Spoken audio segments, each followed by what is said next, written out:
Eu venho hoje aqui falar dessa perseguição ao presidente Lula e do que nós chamamos de golpe continuado aqui no Brasil.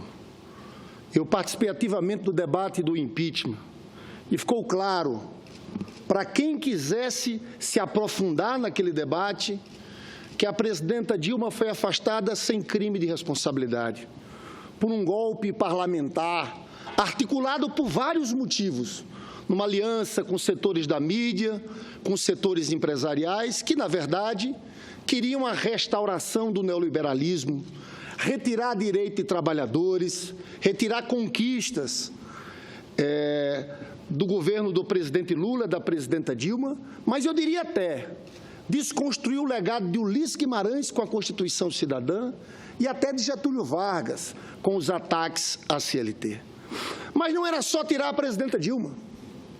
Era tirar a presidenta Dilma, endurecer com movimentos sociais, repressão a manifestações. Eu fui em várias manifestações no estado de São Paulo e fiquei impressionado com a violência policial contra aqueles jovens que estavam indo se manifestar pedindo fora Temer, a saída desse governo ilegítimo.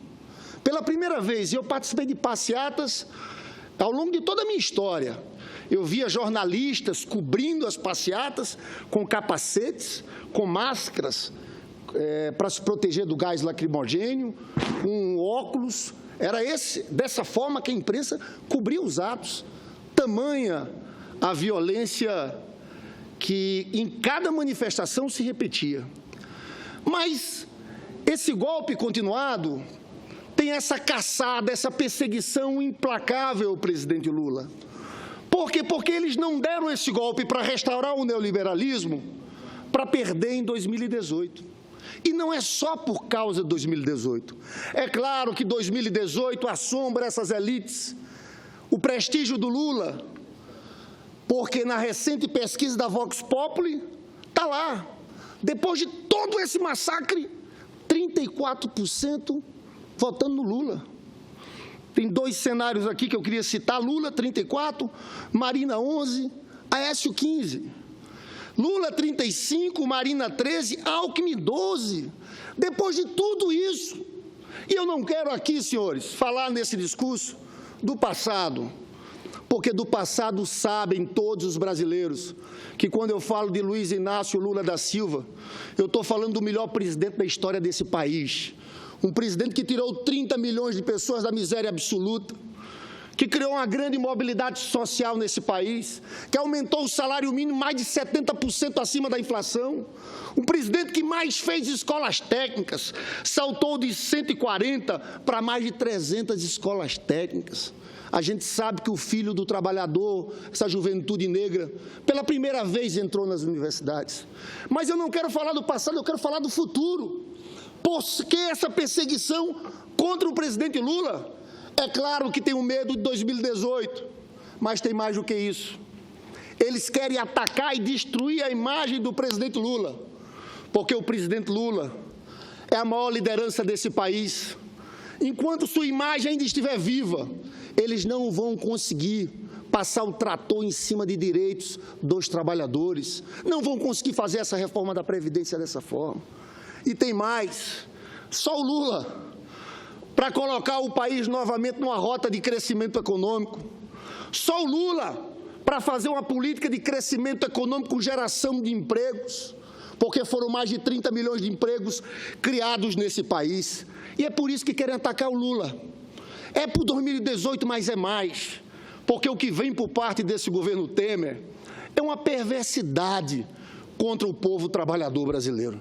Olha, desculpem, mas esse debate da PEC 241 aqui, eu só vejo argumentos aqui, sofisma, para tentar esconder o óbvio. É o povo pobre brasileiro que vai pagar, porque vai ter cortes de recursos da educação pública, da saúde pública, de investimentos. Eles sabem, está lá na Constituição hoje. É obrigatório investir 18% em educação. Eles estão tirando isso. Então, tudo isso aqui é discurso furado. dos que defendem essa PEC 241. Eles dizem, não, vai ter um limite da inflação, você pode tirar de uma área, olha, os grandes orçamentos são previdência, educação e saúde, né? Não tem de onde tirar, vai ser um corte na veia desses recursos, até porque a Previdência, mesmo se houver a reforma previdenciária, por questões demográficas, nós devemos passar de 8% do PIB de gasto para 9% do PIB. Mas não é só isso que eles querem. Eles estão com um projeto de terceirização que significa redução de salário do trabalhador. A CLT que eles querem rasgar, vários direitos consagrados, 13º, férias, querem rasgar a CLT. E é por isso que eles precisam destruir o Lula. É por isso que eles querem desmoralizar a imagem do Lula, essa desconstrução obsessiva, dia após dia.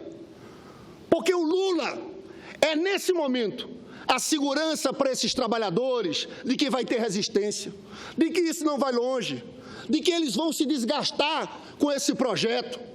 Porque, ao tirarem Lula do jogo, e o que querem tirar Lula do jogo para 2018, o sinal está dado. Podem vir com essas reformas contra o povo, porque o grande adversário não pode ser candidato. Aí eles vão com força para executar esse seu plano. E quantas arbitrariedades contra o presidente Lula.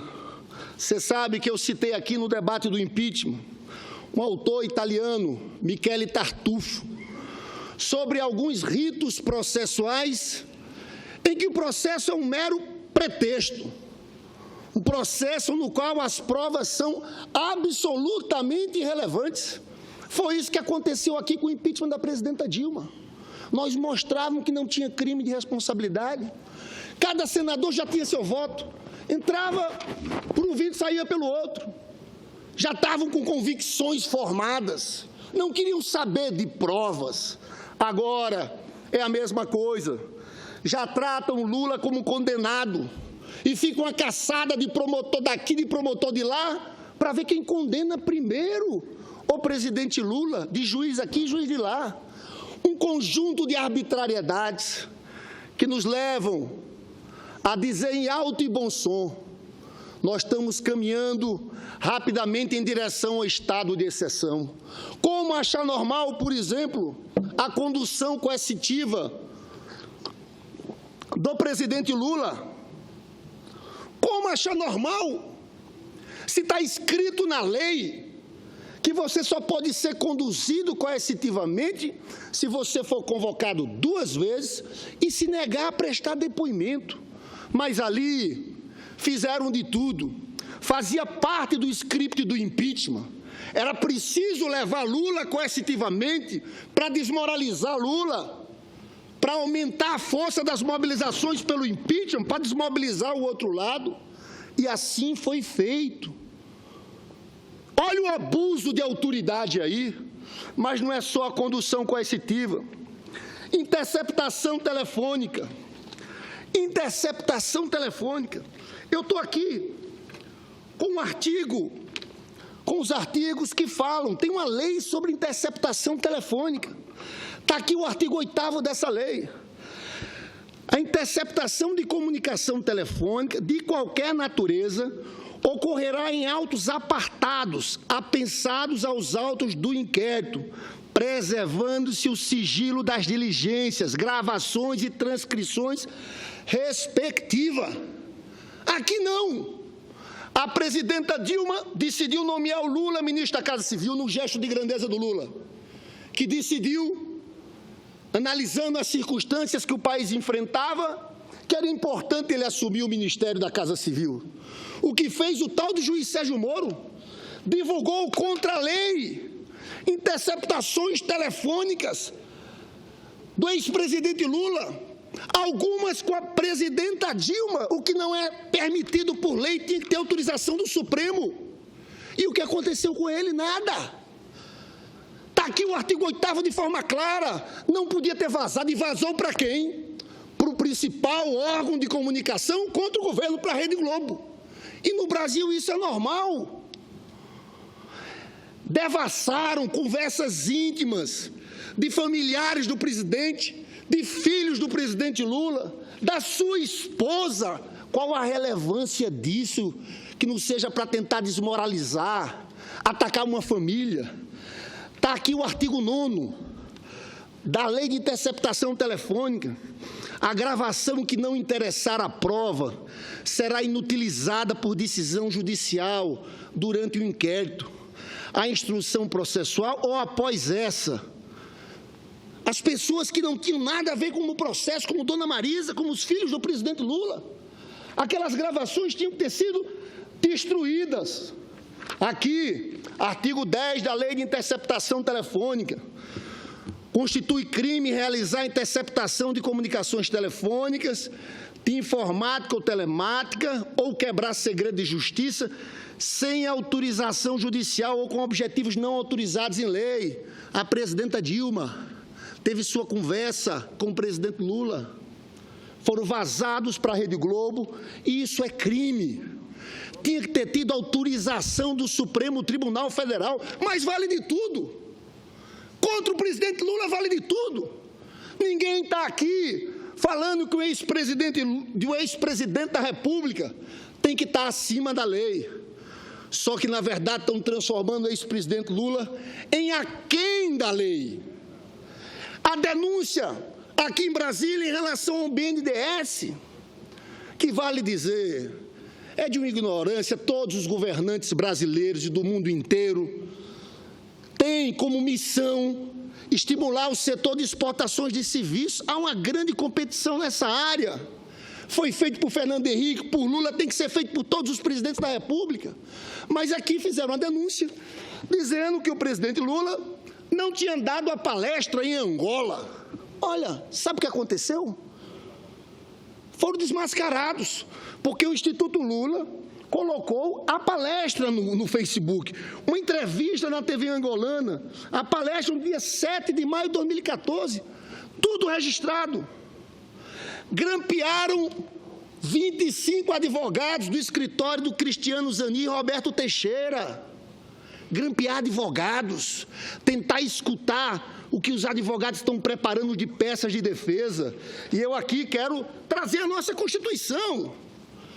Com a nossa Constituição e o Estatuto da OAB, a nossa Constituição, o artigo 133 diz o seguinte: o advogado é indispensável à administração da justiça, sendo inviolável por seus atos e manifestações no exercício da profissão, nos limites da lei. Constituição Federal, mas de que vale? O juiz Sérgio Moro grampeou 25 telefones dos advogados do presidente Lula. Aqui o Estatuto da Advocacia fala no seu artigo 7º, direito do advogado, a inviolabilidade do seu escritório ou local de trabalho, bem como de seus instrumentos de trabalho, de sua correspondência escrita, eletrônica, telefônica e telemática, desde que relativas ao exercício da advocacia. Senhores, os senhores estão querendo transformar o Brasil numa república de bananas, porque não pensem que depois desse papelão do impeachment sem crime de responsabilidade, e esse presidente ilegítimo Michel Temer passa vergonha no mundo inteiro porque ninguém quer conversar com ele, ninguém aceita dialogar com ele. Agora, recentemente, nessa última viagem, ele inventou um diálogo com o Putin. Quando esse diálogo não houve, mentiu descaradamente, porque deve ter algum complexo de rejeição, porque ele, em todos os fóruns internacionais, ele não é reconhecido. O que os senhores querem fazer? Condenar o presidente Lula sem prova desse jeito? Os senhores acham que vão olhar para o Brasil de que forma? Isso aqui nós estamos caminhando para daqui a pouco dizemos, não vivemos mais sob a tutela de um Estado democrático de direito. O Estado de exceção está se agigantando. O Estado policial, está aqui Rui Barbosa, que dizia, a pior ditadura é a ditadura do Poder Judiciário. Porque nela você não tem como se levantar. E é isso que está acontecendo aqui no país. Enfrentamos um calendário eleitoral em que a justiça foi usada claramente. No primeiro caso, daquela apresentação com PowerPoint, que foi criticada até pelo ministro Teori, em que o procurador Dallagnol diz que não tem provas, mas tem convicção, mas um circo armado contra o presidente Lula. Depois, esse ministro da Justiça, Alexandre Moraes, dá uma declaração em Ribeirão Preto, dizendo que eles iam se lembrar dele com o que acontecesse nos próximos dias, e foi a prisão do Palocci. Tudo isso obedecendo um calendário eleitoral. Tem mais, a participação do juiz celebridade Sérgio Moro em atos do PSDB. Ou alguém acha que foi, na verdade, inocência da parte dele, tirar aquela foto com João Dória, que tanto rendeu dividendos eleitorais para o candidato a prefeito do PSDB em São Paulo? Aonde nós estamos? Que democracia é essa? Eu peço aos brasileiros de bem, aos verdadeiros democratas, que se levantem contra essa caçada contra o presidente Lula, que estudem os processos, que vejam o que está acontecendo. E eu chamo a atenção mais uma vez da seletividade. É impressionante. Impressionante. Eu não vi até agora uma entrevista coletiva dos procuradores de Curitiba falando de denúncias contra o PSDB, PMDB. E olha que são muitas as delações, mas é seletivo na justiça e é seletivo na cobertura da imprensa. Os senhores lembram que o Severo falou do escândalo da Petrobras na época do ex-presidente Fernando Henrique Cardoso, quando foi comprado pela Petrobras uma petroleira na Argentina? Segundo o Severo, houve uma propina de 100 milhões de dólares, 1 bilhão atualizados. Isso não fica um dia nos jornais. Os senhores lembram do que saiu da Odebrecht sobre Temer, sobre Eliseu Padilha, sobre Serra? Os senhores lembram da quantidade de delações que houve contra nomes do PSDB? Mas não, a perseguição é dirigida, é um discurso seletivo ao PT. E aqui onde eu quero entrar, num debate que é importante, é teórico, mas é importante, sobre o caminho que a nossa democracia brasileira está percorrendo. E eu volto a dizer, cada vez mais com características de estado de exceção. O presidente Lula escreveu um artigo para a Folha de São Paulo na semana passada. Eu volto aqui a comentar esse artigo, para lembrar que ele encerra com um parecer gravíssimo, que merece todo o debate e aprofundamento na tribuna desse Senado. Talvez seja hoje o grande tema nacional. Segundo o artigo do presidente Lula, os processos contra ele são um sintoma da sombra do estado de exceção que vem se erguendo sobre o país. Eu pergunto, é exagero? E trago aqui um alerta do filósofo italiano Giorgio Agamben, que a exceção vem se tornando regra, ou seja, o estado de exceção vem se configurando a cada dia como paradigma de governo dominante no mundo de hoje. Não há mais a interrupção do antigo Estado democrático para a instauração de um estado de exceção, porque antigamente, a gente lembra, num golpe militar você rompia a ordem democrática. Começa a mostrar ele que o estado de exceção convive com o Estado democrático de direito. Eu estou lendo e sugiro um livro do jurista Pedro Estevão Serrano, que fala de autoritarismos e golpes na América Latina. Ele, ao analisar a partir do Giorgio Agamben, diz que, de fato, o Estado democrático de direito existe para uma parcela da sociedade. E cita o Pedro Serrano, o Rio de Janeiro, dizendo que várias prerrogativas e direitos individuais garantidos pela Constituição não existem, por exemplo, para os moradores das favelas do Rio de Janeiro. Lá existe uma política que você não precisa de mandato de busca e apreensão individual para entrar na casa da pessoa. Em Ipanema, para você entrar numa casa de uma pessoa, você tem que ter um mandato de busca e apreensão individual. Nas favelas do Rio existe um mandado de busca e apreensão coletivo. É o pé na porta, você já entra lá definitivamente. Mas o interessante nesse estudo do Pedro Serrano é que ele começa a dizer que isso aqui, esse Estado de exceção, que convive com o Estado democrático de direito, começa a ganhar força no campo das disputas políticas. Não é por acaso que os advogados do presidente Lula estão trazendo uma figura que chama lawfare, em que está sendo tratada e discutida no mundo inteiro, quando você utiliza a justiça para declarar guerra ao inimigo. E esse é o instrumento que eu vou abordar aqui em outros pronunciamentos. E eu quero voltar a esse ponto, do estado de exceção sendo usado contra os inimigos políticos. O jurista Pedro Serrano diz o seguinte, que nesse momento, a vontade política soberana ou decisionista suspende-se o direito, ela fica acima da norma. Então, uma decisão da força do juiz Sérgio Moro vale, às vezes, mais do que está escrito ali naquela norma. E continua ele dizendo que é uma suspensão temporária daquele Estado democrático de direito, em que aquilo não vigora depois, vigora para combater aqueles desvios praticados por aquele inimigo.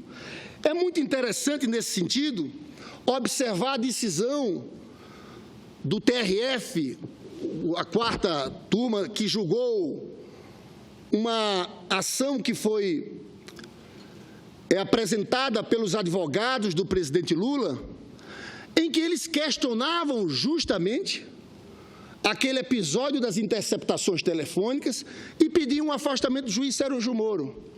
Pois bem, na mesma linha que fala de Jorge Agamben, eles dizem o seguinte, naquele caso ali, havia uma situação excepcional, que era a Operação Lava Jato. Em cima daquela situação excepcional, pode-se fazer mais do que está garantido naquela norma jurídica. E eu encerro a minha fala trazendo aqui, no meio dessa discussão, do que está acontecendo aqui no país, esse conceito que, na verdade, vem de Carl Schmitt, que é um jurista alemão de direita, que, na verdade, teve participando daqueles momentos de Hitler com o nazismo na Alemanha, e que eles falam, nessa discussão da teoria do estado de exceção, a exceção para Carl Schmitt se justifica em cima daquela lógica política amigo-inimigo. Para essa visão, do qual Jorge Agamben, que eu citei, faz a crítica, uma disputa política só se resolve pela eliminação do adversário. Não há possibilidade de acordo, de trégua política, mas somente de intolerância. Se os senhores observam aquela propaganda lançada por esse governo de Michel Temer, e na propaganda dizia o seguinte, vamos tirar o Brasil do vermelho, na verdade é isso. Só uma coisa unifica eles, o inimigo. Por isso a criminalização, PT como organização criminosa, o inimigo que tem que ser combatido. O que por trás disso é essa visão extremamente autoritária, que tem base lá em Carl Schmitt. Então é isso, nós fazemos movimentos pelo Fora Temer, eles respondem com uma ação contra o inimigo. Uma ação que é feita pela justiça, que é feita em conjunto com a imprensa, é o ódio. Esse ódio ao PT serve a eles para isso. Um ódio irracional, um ódio criminoso. Eles precisam desse ódio para amalgamar essa aliança deles. É triste, mas nós estamos vivendo isso aqui no país. Eu encerro novamente citando Pedro Serrano, trazendo o que ele fala do Carl Schmitt, do inimigo. O combate à figura do inimigo, que ameaça a sobrevivência do Estado, é a pretexto de exterminá-lo, que se suspendem temporariamente os direitos da sociedade, para demonstrar como a figura do inimigo público continua presente, sendo sempre a razão silente para a produção jurisdicional de exceção. É interessante adentrar também no âmbito dos direitos fundamentais da pessoa humana, nas áreas do direito constitucional e penal, em especial no tocante às construções jurídicas que impliquem reduzir seres humanos a meros seres viventes, desprovidos de proteção política, jurídica, teológica, em alguns casos. É isso. Ir para cima do PT, tudo é permitido. A imprensa se cala. As favas da nossa Constituição, os direitos individuais, tudo isso é sepultado em nome do ataque ao inimigo, que é o PT, essa organização criminosa dita por eles. Um discurso que sustentaram desde a campanha eleitoral e não sustentam aqui, porque todos os nomes dos seus partidos, do PSDB e do PMDB, estão atingidos por essa situação aqui no país. Então, senhores, eu confesso que estou cada vez mais preocupado com os números do nosso país. Acho que nós estamos nos afastando perigosamente da democracia e do Estado Democrático de Direito. Saibam os senhores que se fizerem isso contra o presidente Lula, que estão anunciando, porque os senhores já tratam como condenado, não querem nem saber de argumento. Foi igual a presidenta Dilma. Então agora é uma caçada atrás de prova. E se o delator disse que não tem nada, como foi o caso de um da Odebrecht, o tal do Alexandrino, que não implicou o presidente Lula, eles não assinam a delação. Não assinam a delação. Só assina a delação os faladores.